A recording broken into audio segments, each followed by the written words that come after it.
Assalamualaikum warahmatullahi wabarakatuh. Selamat pagi anak-anak. Bertemu lagi dengan Pak Salim dalam pembelajaran pendidikan agama Islam dan budi pekerti kelas 5. Pada kesempatan kali ini kita akan belajar dengan tema Teladan Luqman Al-Hakim.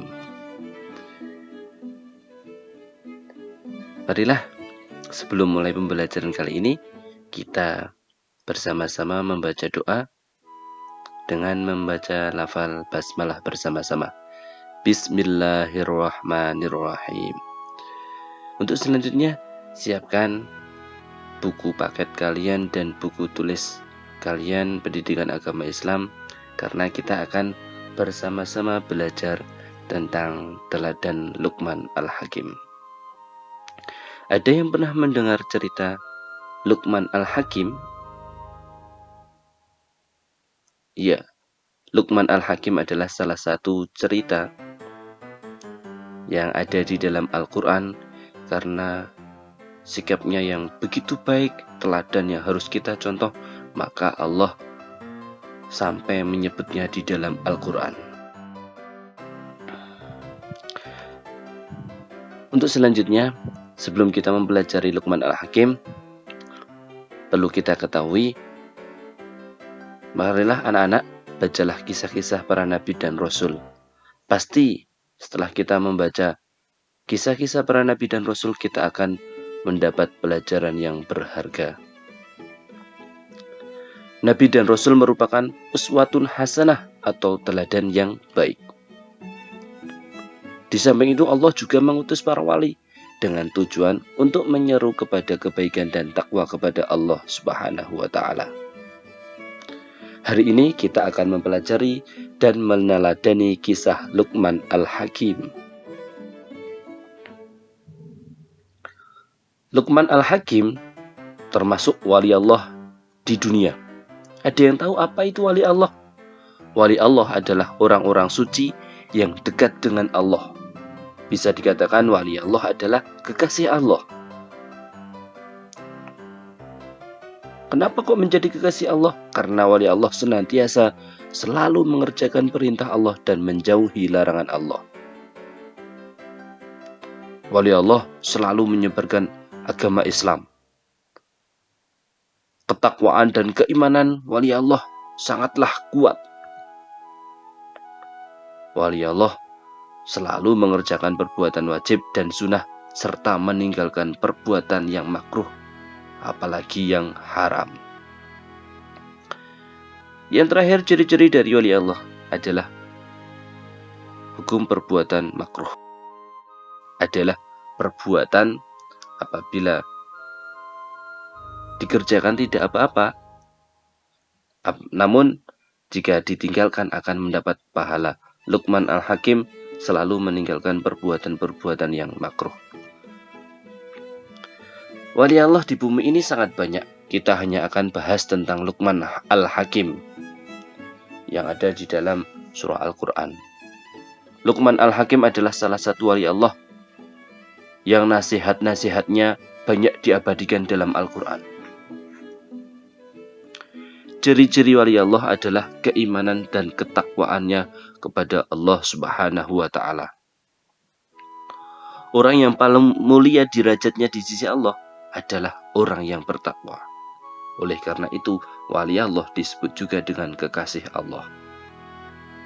Orang yang beriman hanya percaya kepada Allah dan rukun iman lainnya, tidak percaya terhadap makhluk Allah yang diangkat keramat. Dalam Al-Quran, wali Allah digolongkan menjadi dua macam, yaitu as-sabiqunal muqarrabun dan ashabul yamin. Itu nanti kita bahas bersama-sama. As-sabiqunal muqarrabun adalah golongan terdepan dari orang-orang yang dekat dengan Allah. Sedangkan as-sabiqunal muqarrabun senantiasa melakukan perkara yang wajib dan sunnah hukumnya dan meninggalkan yang makruh. Adapun ashabul yamin adalah orang-orang yang mengerjakan perkara-perkara yang wajib dan menjauhi perkara yang haram tanpa melakukan perkara sunnah. Luqman Al-Hakim termasuk orang yang dilebihkan oleh Allah daripada manusia lain. Karena apa? Ketakwaan dan keimanannya kepada Allah Subhanahu wa taala. Luqman Al-Hakim adalah seorang yang mendapat hikmah dari Allah. Oleh karena itu, nasihat-nasihat Luqman Al-Hakim banyak disebutkan di dalam Al-Quran. Luqman Al-Hakim selalu menasihati anak-anaknya yang diabadikan di dalam Al-Quran.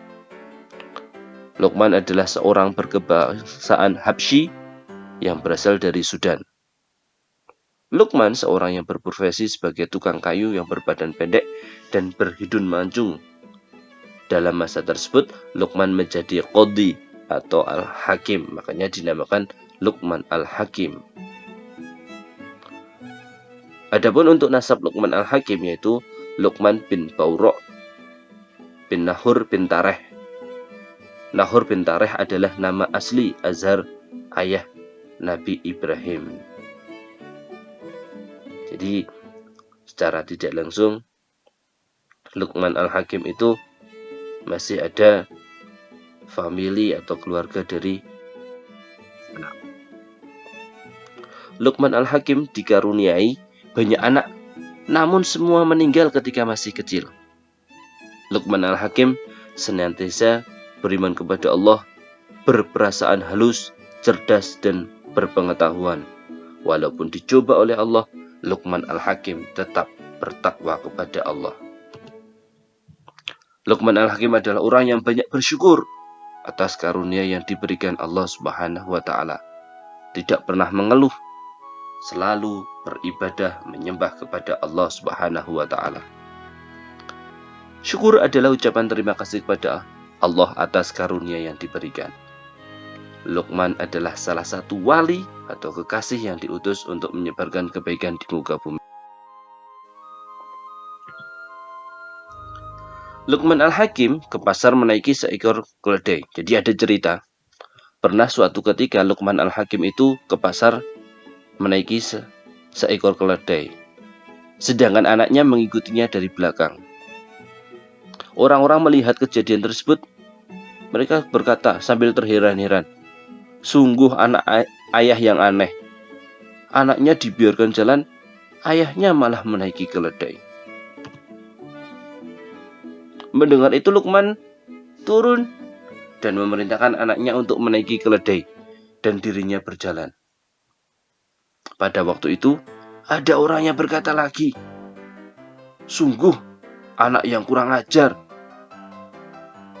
Mosok ayahnya disuruh jalan, dia malah menaiki keledai. Mendengar seperti itu, kemudian Luqman dan anaknya turun. Tidak ada yang menaiki keledai. Mohon maaf. Kemudian Luqman dan anaknya menaiki keledai tersebut.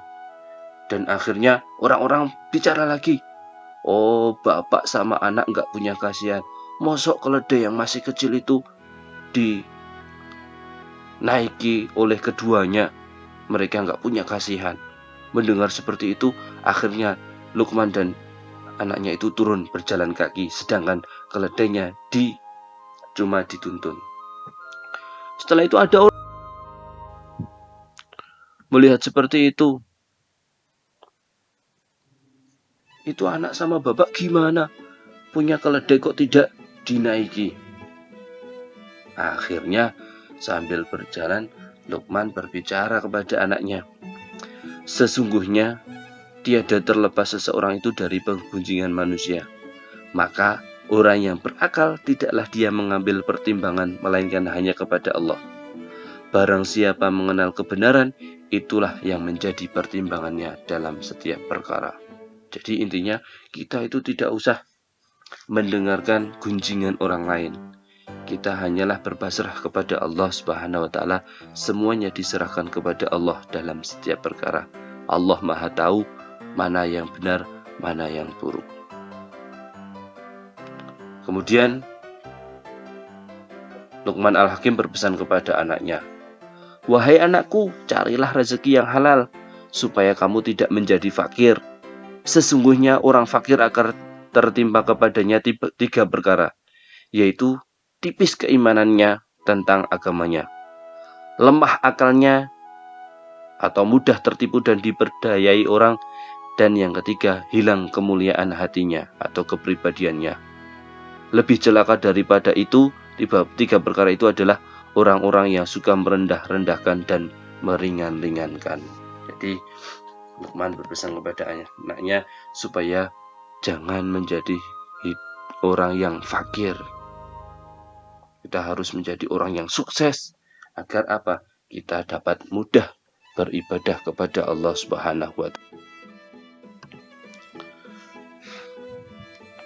Di samping itu, di dalam Al-Quran ada beberapa nasihat-nasihat yang diabadikan dalam Al-Quran surah Al-Luqman ayat 12 sampai 19 yang terangkum dalam ayat 12, yaitu perintah untuk bersyukur kepada Allah.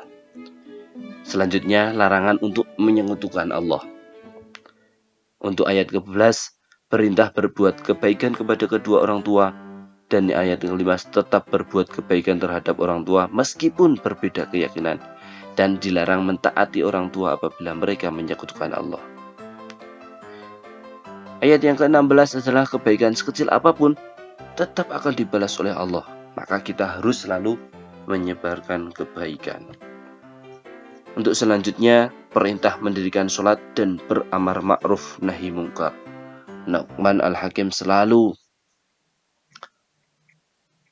beribadah kepada Allah dengan melaksanakan sholat dan juga mengajarkan kepada anak-anaknya untuk beribadah dan beramar ma'ruf nahi mungkar. Untuk yang ke-18 adalah kita dilarang berbuat sombong, dan yang terakhir perintah untuk hidup sederhana dan tidak berlebih-lebihan. Sederhana dalam berjalan dan anak soleh harus mampu meneladani kisah Luqman Al-Hakim. Jadilah anak yang senantiasa bersyukur, beriman, berbakti kepada kedua orang tua, dan senantiasa beramal soleh dalam ibadah. Ini contoh Luqman Al-Hakim. Orang itu pasti akan menggunjing kepada kita. Oleh karena itu kita harus menyerahkan semuanya kepada Allah Subhanahu wa Ta'ala. Demikianlah pembelajaran kali ini, semoga bermanfaat. Mari kita tutup dengan bacaan hamdalah. Alhamdulillahirabbil alamin. Kurang lebihnya mohon maaf. Salam akhiri. Wassalamualaikum warahmatullahi wabarakatuh. Untuk tugas bisa kalian lihat di buku paket agama. Terima kasih.